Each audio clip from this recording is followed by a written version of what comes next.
Hello students, this is Meenakshi. Welcome to my YouTube channel Maths Pathshala.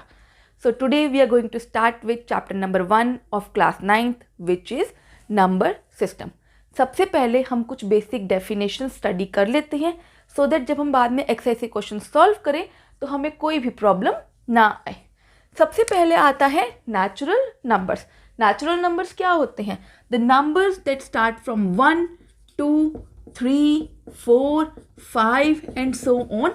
All these are natural numbers. Next आता है whole numbers. Whole numbers क्या होते हैं? The numbers that start from 0. 1, 2, 3, 4, 5. All these are whole numbers. अब हमने जब whole number को study किया तो हमें क्या पता चला कि 0 plus all natural numbers are called whole numbers. It means whole numbers के बीच में natural numbers include होते हैं. Next आता है integers. Integers are divided into two parts. That is positive integers and negative integers. अब positive integers कौन कौन से होते हैं? 1, 2, 3, 4, 5 and so on. All these are positive integers. Next आता है नेगेटिव इंटीजर्स. नेगेटिव इंटीजर्स क्या होते हैं? -1, -2, -3, -4. All these are negative integers. Next आता है हमारा रैशनल नंबर्स. रैशनल नंबर्स क्या होते हैं? Numbers which can be expressed in the form of p/q. It means जिस नंबर को हम फ्रैक्शन की फॉर्म में लिख सकते हैं उसको हम रैशनल नंबर्स बोलते हैं. But there is one condition, that is q should not be equal to 0. It means हमारा डिनोमिनेटर 0 नहीं होना चाहिए. For example 3/5, 4/9, 6/12. All these are rational numbers. इसमें अब हम यहाँ पे ये सब कुछ देख रहे हैं, ये डिनोमिनेटर है and denominator is not equal to 0.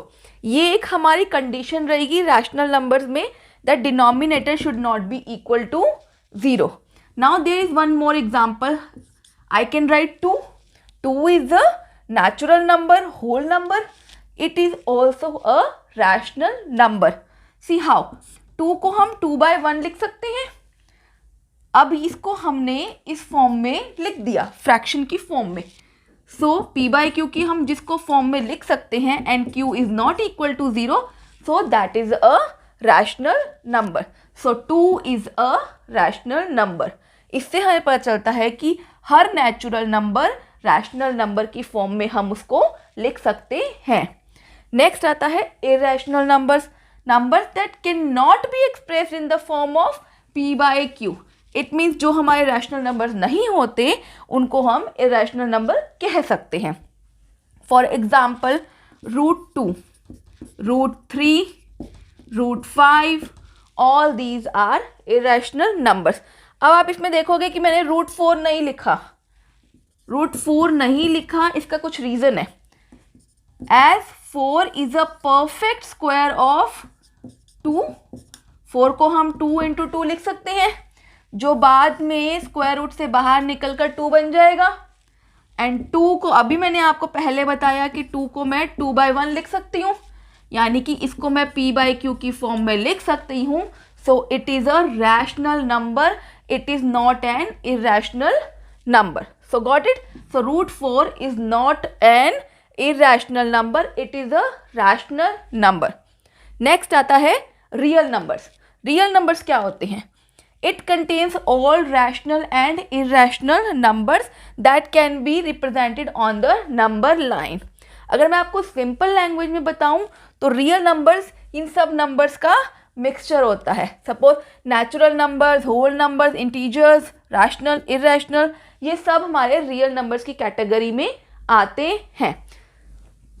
Number line आप सबको बनानी आती है. सेंटर में हम 0 लिखते हैं, राइट साइड पे हम पॉजिटिव इंटीजर्स लिखते हैं एंड लेफ्ट साइड पे हम नेगेटिव इंटीजर्स लिखते हैं. अब इस नंबर लाइन पे हमारे सारे नेचुरल नंबर्स आ गए, होल नंबर्स भी आ गए सारे, हमारे पॉजिटिव इंटीजर्स भी आ गए, हमारे नेगेटिव इंटीजर्स भी आ गए. रैशनल्स भी इसके बीच में इन बिटवीन लाई करते हैं, इरेशनल्स भी यहीं लाई करते हैं, वो हम अभी नेक्स्ट क्लास में स्टडी करेंगे। नेक्स्ट आता है, ये सब अब हमारे इंक्लूड हो जाते हैं, यानी कि हम जिसको भी हम नंबर लाइन में रिप्रेजेंट कर सकते हैं वो हमारे रियल नंबर्स होते हैं। Got it students? सो अब हम इसके बेस पे कुछ एग्जाम्पल्स सॉल्व करते हैं। Okay, question number 1 is find 5 rational numbers between 3/5 and 4/5। यहाँ हमें 2 टर्म्स दी हुई हैं, उनके बीच में हमें 5 रैशनल नंबर्स फाइंड आउट करने हैं। सबसे पहले तो हम इन दोनों टर्म्स को कुछ डिस्टेंस पर लिख लेंगे। अब हमें 5 रैशनल नंबर्स फाइंड आउट करने हैं, सो हम 5 + 1 विच इज इक्वल टू 6, हम इसके न्यूमरेटर एंड डिनोमिनेटर को 6 से मल्टीप्लाई करेंगे, सेम सेकेंड टर्म के साथ भी करेंगे। अब 6 3 18, 5 6 30 and here is 6 4 24, 6 5 30। Got it? अब हमें पता है इन दोनों का डिनोमिनेटर तो सेम है, सो 18 और 24 के बीच में जो टर्म्स आती हैं कौन कौन सी हैं? 19/30, 20/30, 21/30, 22/30, 23/30. So these are the 5 terms, 5 rational numbers between 3/5 and 4/5. Moving to next question. Question number 2 is find 4 rational numbers between 3/5 and 2/3. Again the same step, हम इन दोनों टर्म्स को कुछ डिस्टेंस पर लिख देंगे। अब हमें क्या करना है, इस क्वेश्चन में आप देखो हमारा डिनोमिनेटर सेम था, but in this question denominator is not same. तो सबसे पहला हमारा स्टेप क्या होगा, हमें डिनोमिनेटर को सेम करना है। सो हम सबको पता है कि 5 और 3 के टेबल में एक कॉमन नंबर क्या आता है, कॉमन मल्टीपल क्या आता है, विच इज 15। सो 5 3 15 होता है, तो हम जब डिनोमिनेटर को 3 से मल्टीप्लाई करें तो हम न्यूमिनेटर को भी सेम नंबर से मल्टीप्लाई करेंगे। क्या आ गया? 5 3 15 एंड 3 3 9। सो नेक्स्ट टर्म में हमें पता है कि 3 के टेबल में 15 कब आता है? 3 5 15। जब हम इसके हम डिनोमिनेटर को 5 से मल्टीप्लाई करें तो हम न्यूमरेटर को भी 5 से ही मल्टीप्लाई करेंगे, विच इज़ 5 2 10 एंड 5 3 15। अब हमारी ये दोनों टर्म्स हैं, अब हम इनके ऊपर वर्क करेंगे। सो अब हमारा डिनोमिनेटर तो आ गया सेम। अब ये हमारी दोनों टर्म्स को हम इधर कुछ डिस्टेंस पर लिख देते हैं। अब हमें क्या करना है, 4 रैशनल नंबर्स फाइंड आउट करने हैं। तो हम क्या करेंगे, जैसे हमने लास्ट क्वेश्चन में किया था, 4 + 1 which is 5।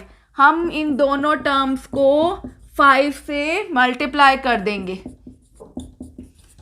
So 9 5 45, 15 5 75, 10 5 50, 15 5 75। Again same step, 45 और 50 के बीच में रैशनल नंबर्स फाइंड आउट करने हैं, which is 46/75, 47/75, 48/75, 49/75. All these are 4 rational numbers lying between 3/5 and 2/3. So हमने इन दोनों क्वेश्चंस में क्या किया, सबसे पहले तो हमने चेक करना है कि हमारा डिनोमिनेटर सेम है या नहीं है। अगर डिनोमिनेटर सेम है तो हम क्या करेंगे, जितने दे रखे हैं फाइंड आउट करने के लिए उसमें +1 करके मल्टीप्लाई कर देंगे दोनों टर्म्स को, and then we will find the answer. फिर अगर हमारा डिनोमिनेटर ही सेम नहीं है तो पहले हम डिनोमिनेटर को इक्वल करेंगे, हमारा फर्स्ट स्टेप होगा। नेक्स्ट हम जो 4 है तो 4 + 1 5 से मल्टीप्लाई करके अपना आंसर फाइंड आउट कर लेंगे। I think all these question are clear. अब आप इसके बेस पे एक्सरसाइज क्वेश्चन सॉल्व कर सकते हो। सो गाइज नेक्स्ट क्वेश्चन है हमारा, हमें इन नंबर्स को नंबर लाइन पर रिप्रेजेंट करना है। तो सबसे पहले तो हम नंबर लाइन कैसे बनाएंगे, ये हमने एक नंबर लाइन बनाई x y, इसके बिल्कुल सेंटर में हम 0 लिखेंगे। अब हम राइट साइड पे पॉजिटिव इंटीजर्स लिखेंगे, 2 3 4। हम इसके लेफ्ट साइड पे नेगेटिव इंटीजर्स लिखेंगे। Got it. अब आता है हमें क्या करना है, हमें सबसे पहले हम इस टर्म की बात करते हैं। हमें 2 3/8 को नंबर लाइन पर रिप्रेजेंट करना है। तो सबसे पहले 2 होल नंबर जो यहाँ पे टर्म लिखी है हम वहाँ से स्टार्ट करेंगे 2 से, यानी कि अब हम सॉल्व करेंगे इस 2 और 3 के बीच में। नेक्स्ट है हमारा 3/8, तो जो डिनोमिनेटर है 8, हम यहाँ पे 2 और 3 के बीच में 8 कंपार्टमेंट्स बना देंगे। 1 2 3 4 5 6 7, 8th लाइन ये 3 वाली लाइन खुद होगी। अब आप खुद चेक कीजिए यहाँ पे कितने कंपार्टमेंट्स बन गए। ये 1 2 3 4 5 6 7 8 कंपार्टमेंट्स बन गए हमारे। अब हमें क्या करना था, 3/8 यानी कि 1 2 3 ये 3rd वाली लाइन। ये हमारा बन गया 2 3/8 हो गया रिप्रेजेंट नंबर लाइन पे। अगर क्लियर नहीं हुआ नेक्स्ट एग्जांपल देख लो और अच्छे से क्लियर हो जाएगा। हम फिर से एक नंबर लाइन बनाते हैं, सेंटर में 0 लिखा, राइट साइड पे पॉजिटिव इंटीजर्स 1 2 3 4, लेफ्ट साइड पे नेगेटिव इंटीजर्स -1 -2 -3 -4।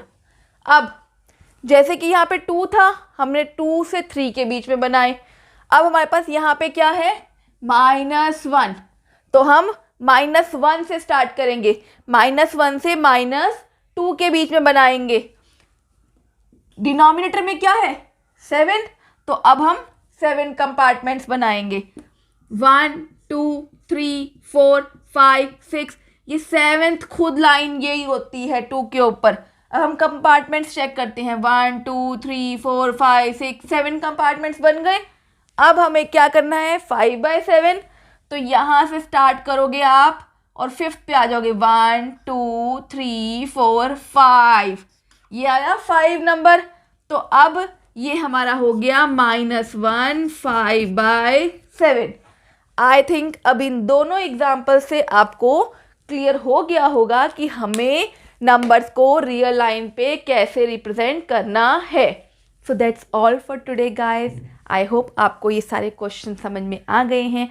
अब आप जब एक्सरसाइज से क्वेश्चन सॉल्व करने बैठेंगे तो आपको कोई भी प्रॉब्लम नहीं आएगी। बट इन केस अगर आपको कोई प्रॉब्लम आती है तो आप अपनी प्रॉब्लम कमेंट बॉक्स में लिखिए, हम उनको सॉल्व ज़रूर करेंगे।